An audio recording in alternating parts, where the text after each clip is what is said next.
بسم اللہ الرحمن الرحیم۔ السلام علیکم عزیز طلباء، امید کرتی ہوں آپ سب خیریت سے ہوں گے۔ پیارے بچوں، میں آپ کو اردو کی جماعت میں خوش آمدید کہتی ہوں۔ آج ہم صفحہ نمبر 41 ورک شیٹ نمبر 2 ہفتہ نمبر 4 اور عنوان یادگار تاریخی عمارات۔ بیٹا آپ سابقہ اسباق میں نظم تاریخی عمارات کو پڑھ چکے ہیں، تو بیٹا آج ہم یادگار تاریخی عمارات نظم کی ورک شیٹ نمبر 2 حل کر رہے ہیں، صفحہ نمبر 41۔ بیٹا سب سے پہلے سوال ہے کہ نظم پڑھیے اور درج ذیل سوالات کے مختصر جوابات لکھیے۔ یعنی یہاں پر 4 سوال دیے گئے ہیں اور ان سوالات کے جوابات ہم نے نظم میں سے تلاش کر کے تحریر کرنے ہیں۔ سب سے پہلا سوال ہے، قصہ خوانی بازار کس شہر میں واقع ہے؟ بیٹا قصہ خوانی بازار کس شہر میں واقع ہے؟ جی ہاں، قصہ خوانی بازار پشاور میں واقع ہے۔ ٹھیک ہے، پشاور شہر کا نام ہے نا، تو پشاور شہر میں قصہ خوانی بازار واقع ہے۔ اچھا مجھے ذرا بتائیں کہ پشاور شہر کہاں واقع ہے؟ جی یہ صوبہ سرحد میں واقع ہے۔ تو اسی طرح اب آپ نے یاد رکھنا ہے کہ قصہ خوانی بازار کہاں واقع ہے؟ قصہ خوانی بازار پشاور میں واقع ہے۔ اسی طرح اب قصہ خوانی بازار کے بارے میں سوال پوچھا جا رہا ہے کہ یہ بازار کیوں مشہور ہے؟ یہ بازار سے کون سا بازار مراد ہے؟ قصہ خوانی بازار۔ تو بیٹا اس کا کیا جواب ہے کہ قصہ خوانی بازار کی کہانی مشہور ہے۔ یہ بازار کیوں مشہور ہے؟ قصہ خوانی بازار کی کہانی مشہور ہے، یہ اس لیے مشہور ہے۔ تو تیسرا سوال ہے کہ مسجد محبت خان کہاں واقع ہے؟ مسجد محبت خان شہر پشاور میں واقع ہے۔ آسان سے سوالات کے جوابات ہیں، وہی بات ہے کہ شہر پشاور میں واقع ہے۔ پھر یہ مسجد کتنی پرانی ہے؟ یعنی یہ جو مسجد محبت خان ہے اس کے بارے میں پوچھا جا رہا ہے کہ یہ مسجد کتنی پرانی ہے۔ تو بیٹا مسجد محبت خان جو ہے یہ کئی 100 سال پرانی ہے۔ یعنی اس کے بارے میں یہ نہیں بتایا جا سکتا یہ کتنی پرانی ہے، مطلب اندازاً یہ کہا جا رہا ہے کہ یہ کئی 100 سال پرانی ہے۔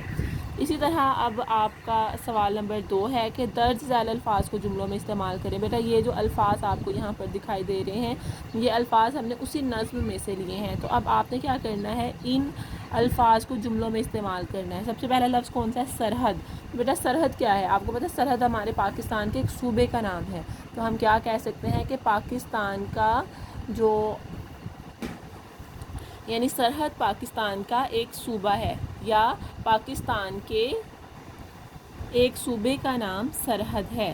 ٹھیک ہے، اس طرح آپ تحریر کر سکتے ہیں۔ یا صوبہ سرحد، میں صوبہ سرحد کی سیر کے لیے گیا، اس طرح آپ لکھ سکتے ہیں۔ پھر دوسرا جملہ ہے پشاور۔ تو پشاور کسے کہتے ہیں؟ پشاور شہر کا نام ہے نا، تو اس طرح آپ نے پشاور کا جملہ بنانا ہے کہ پشاور میں لکڑی کا کام ہوتا ہے۔ ٹھیک ہے، میں نے پشاور کی سیر کی، مجھے پشاور میں مسجد محبت خان بہت پسند آئی۔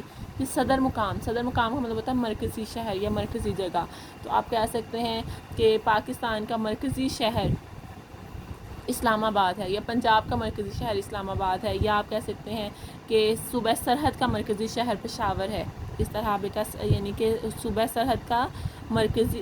سرحد کا صدر مقام پشاور ہے۔ ٹھیک ہے، اسی طرح جیسے پاکستان کا صوبہ پنجاب کا صدر مقام جو ہے وہ اسلام آباد ہے، یعنی صوبہ پنجاب کا صدر مقام اسلام آباد ہے۔